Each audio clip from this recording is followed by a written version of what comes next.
I didn't expect Christmas dinner to end with me lying on the floor. One second I was pulling out a chair, and the next my stepdad's hand was on my shoulder, shoving hard enough to knock the breath out of me. He glared down and said, "That seat belongs to my real daughter. Get out." The room froze. No one moved. No one spoke. I stood up slowly, tasting metal, feeling the heat rise in my chest. What he didn't know was that before the night was over, I'd make sure this moment changed his life forever. I wish I could tell you that moment at the Christmas table came out of nowhere, that my stepdad snapped for the first time and everyone was just as shocked as I was. But the truth is, families don't break in a single night.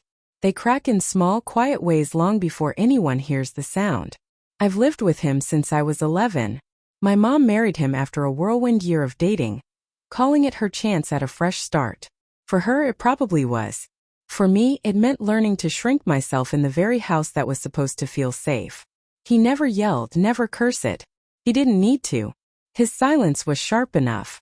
A raised eyebrow here, a tight smirk there. A comment about real family, dropped exactly when he knew it would land.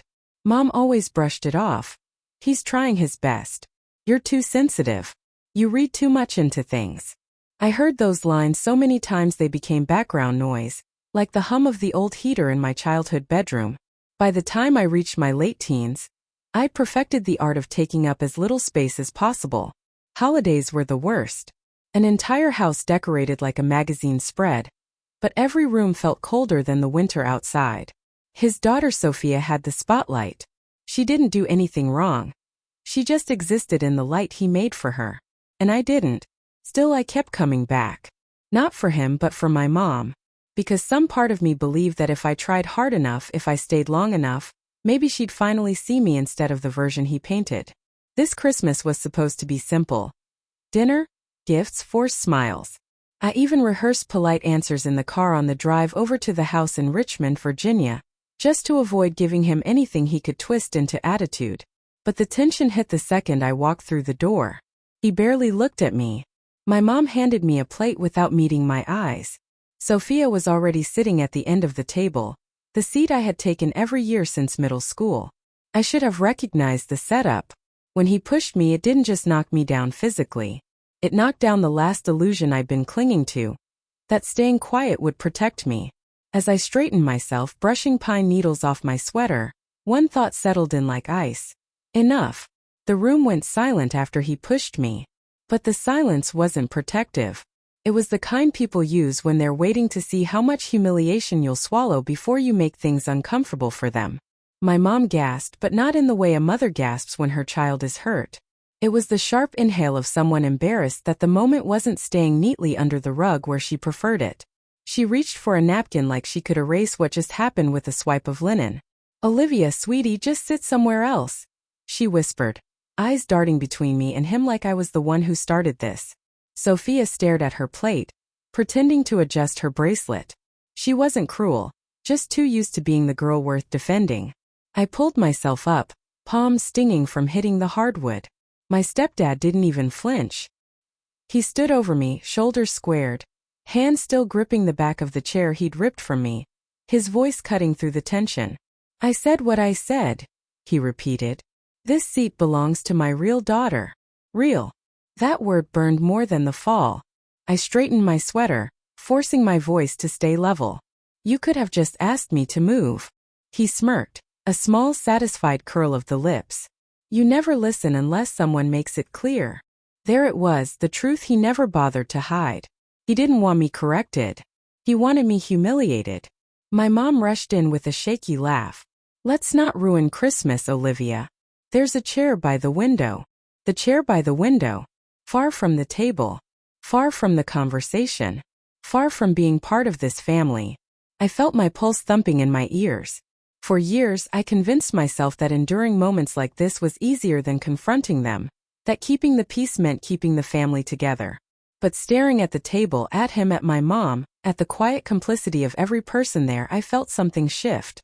Not rage, not even hurt, just clarity. I walked to the kitchen instead of the window seat. My hands were trembling as I reached for my coat. My mom followed after me, whispering, "Don't make a scene."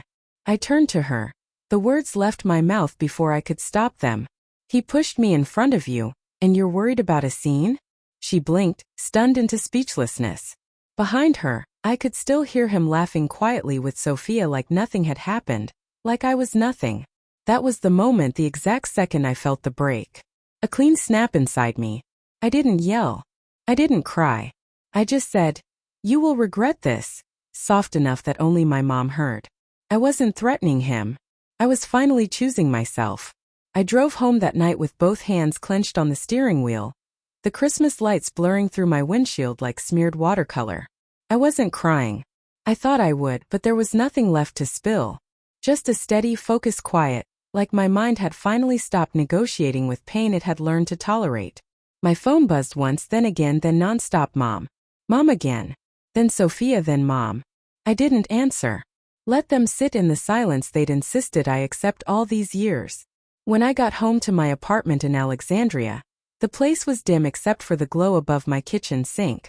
I hung my coat and stood there for a long moment, fingers pressed against the counter, replaying the shove in my head, the shock of the floor meeting my palms, my mother's whisper, "Don't make a scene," his voice echoing behind her like an iron gate slamming shut. "Real daughter." The words clung to me like frost. I boiled water for tea just to have something warm in my hands. The steam rose soft and ghost-like while a different kind of resolve settled in my chest. He wanted to remind me of my place. He wanted to shrink me down so small I'd disappear from the frame of their perfect holiday picture. Fine. I would disappear, but not in the way he expected. I opened my laptop, not to rant, not to send a furious message. I pulled up old documents, payments, bills, agreements. Every piece of paper my mom had ever asked me to help organize over the years. He always liked to pretend he was the head of the household, but half the responsibilities that held that house together had my fingerprints on them. I just never pointed it out. I wasn't looking to destroy him. That wasn't my goal. I wanted something far more precise: accountability. I reviewed everything with a detached calm I'd never felt before. The heating repairs he put in my mother's name but never paid. The credit cards he used that she covered without complaint. The house maintenance he neglected even though he insisted he handled everything. Patterns reveal themselves when you finally stop apologizing for noticing them. By the time the clock hit midnight, I had outlined exactly what I needed to bring forward. Not to punish him, but to protect the person who kept choosing him over me without understanding what she was risking. I closed the laptop and exhaled slowly. Tomorrow morning his world would tilt. Not because I broke anything, but because I finally held a mirror to the things he'd spent years stepping over, and he wouldn't see it coming.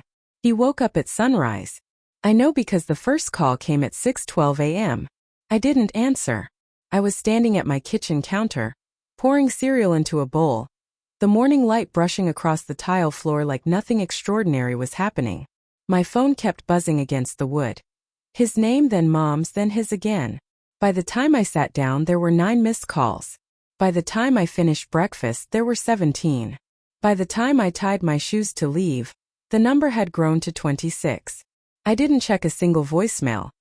Instead, I drove to a small law office in Fairfax, a place I'd visited only once before years ago when I helped my mom sort out a minor issue with her insurance. The attorney there remembered me instantly. He had kind eyes and a voice like gravel softened with time. "What brings you in today, Olivia?" I slid a folder onto his desk. "I need help making sure my mom understands what she's financially tied to, and what she isn't." He opened the folder, flipping through the documents I'd organized overnight.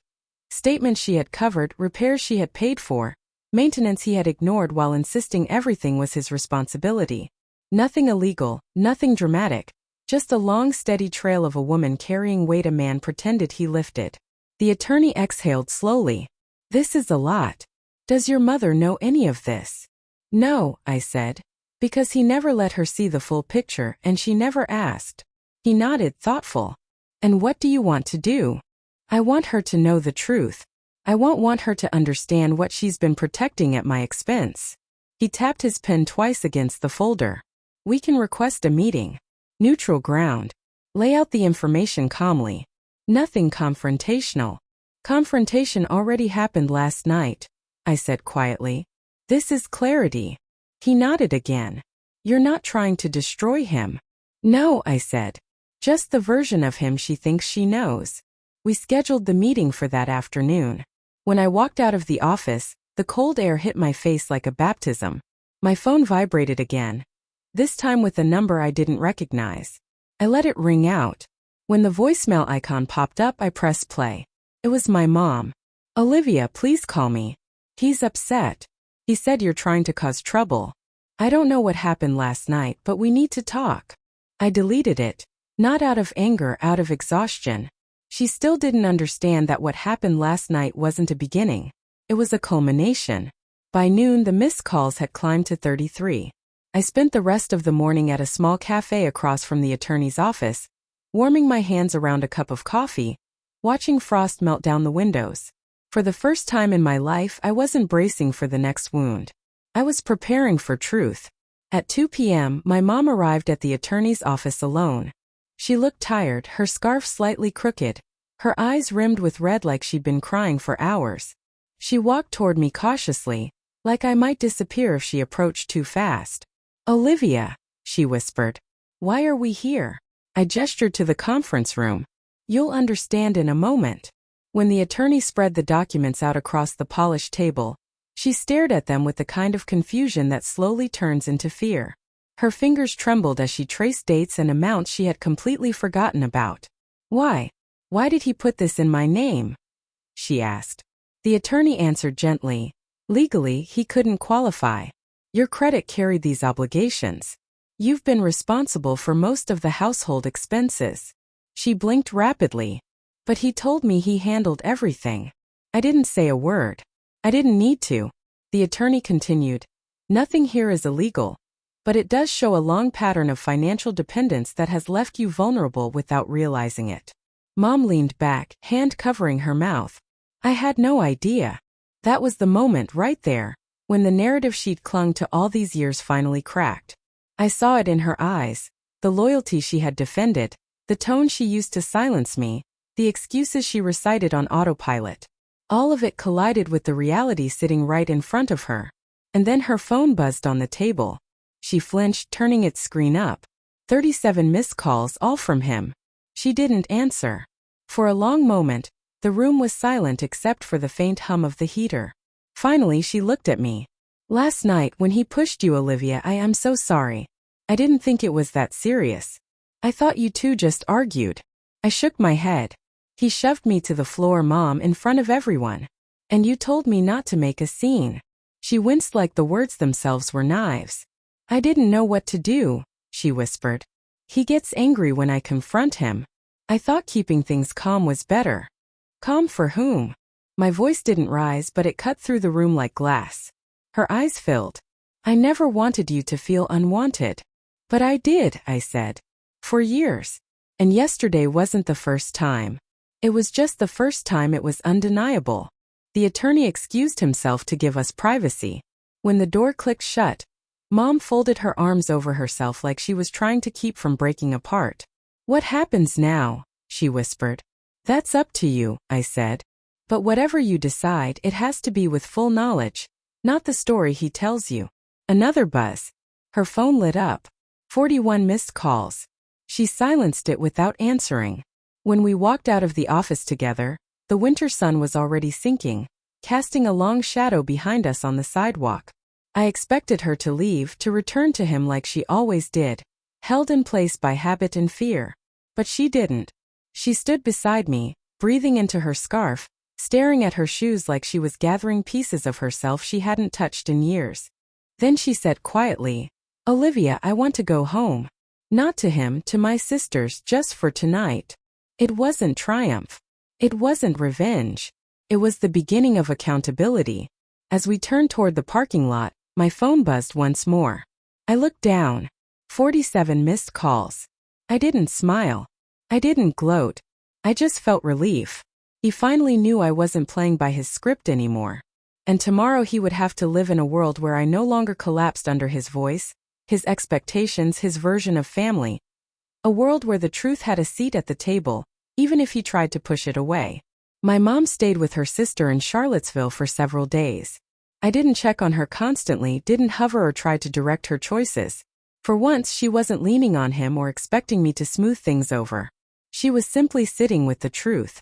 And that was more than anything I'd seen her do in years. Meanwhile, the calls from him slowed, then stopped. No apologies, no explanations. Just silence thick enough to confirm everything we had uncovered. He wasn't looking for understanding. He was looking for control. And without an audience, he had nothing to say. Mom asked me to meet her for coffee later that week. When she walked in, she looked smaller but steadier, like someone who'd finally stepped out of a long, cold shadow. "I read everything again," she said, wrapping her hands around the warm mug. "I can't believe how blind I was." "You weren't blind," I told her. "You were tired." And he counted on that. She nodded slowly. "I want things to be different. I want to learn how to stand up for myself. And for you." It wasn't a perfect apology. It wasn't a perfect moment, but it was honest, and that mattered more than anything she could have said at the Christmas table.